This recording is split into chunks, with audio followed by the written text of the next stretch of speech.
Pozdrav Pán Boh, milí priatelia. Dneska chceme hovoriť o zázraku. O trvalom zázraku, ktorý vidíme a ktorého sa môžeme dotknúť denne. A teda o vode.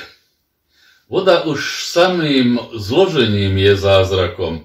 Je absolútne nepravdepodobné, že taká jednoduchá zlúčenina ako voda, dva atómy vodíka, jeden atóm kyslíka, že to bude materiál, ktorý bude mať najväčšiu schopnosť pohltiť energiu, teda tepelnú kapacitu, regulovať teplotu celých svetadielov, mať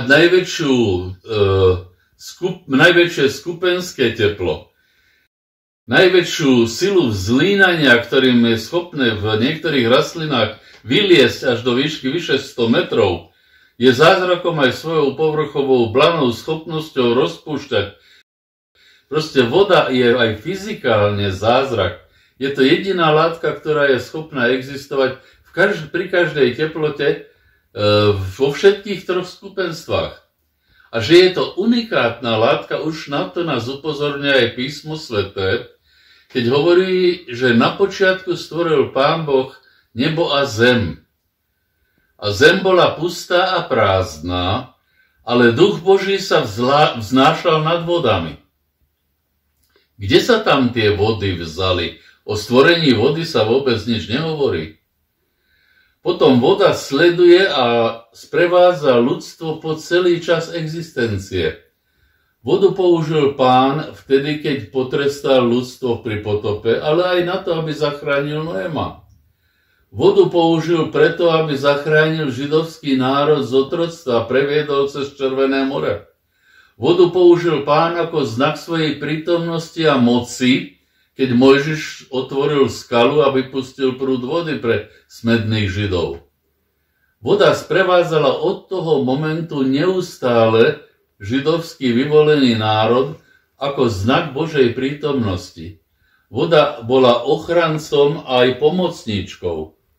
A táto voda potom celkové prerástla až do užívania aj v živote Krista Pána, keď práve prvý zázrak urobil s vodou v Káne Galilejskej, keď z vody urobil víno.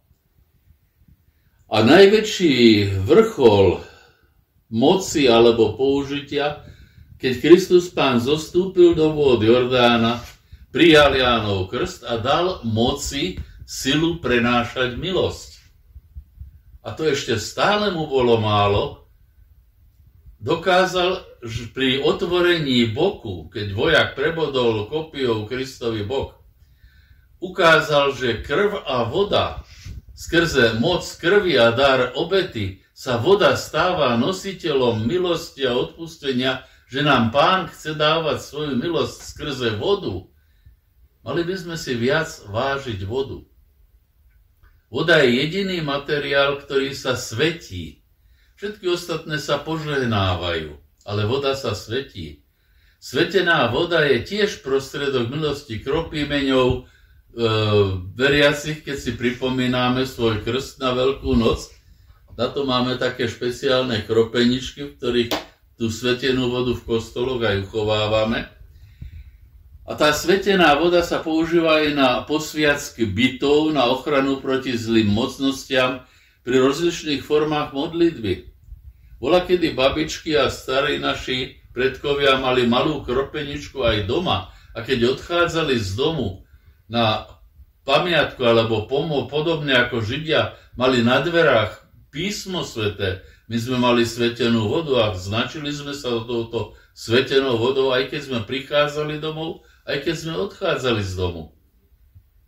Chcem len pripomenúť, aby sme naozaj vodu začali vnímať ako zázrak, ako znak Božej prítomnosti a nositeľa milosti.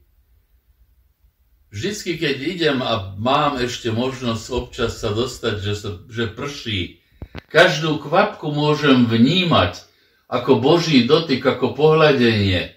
Tá voda mi hovorí, som tu s tebou, mám ťa rád. Vnímajme vodu takto ako znak Božej milosti, ako nositeľa lásky. Nie ako niečo nepríjemné, ale ako niečo, čo nám otvára skrze krst a všetky ostatné sviatosti a pripomienky cestu do večnej radosti. Pochválen Pán Ježiš Kristus.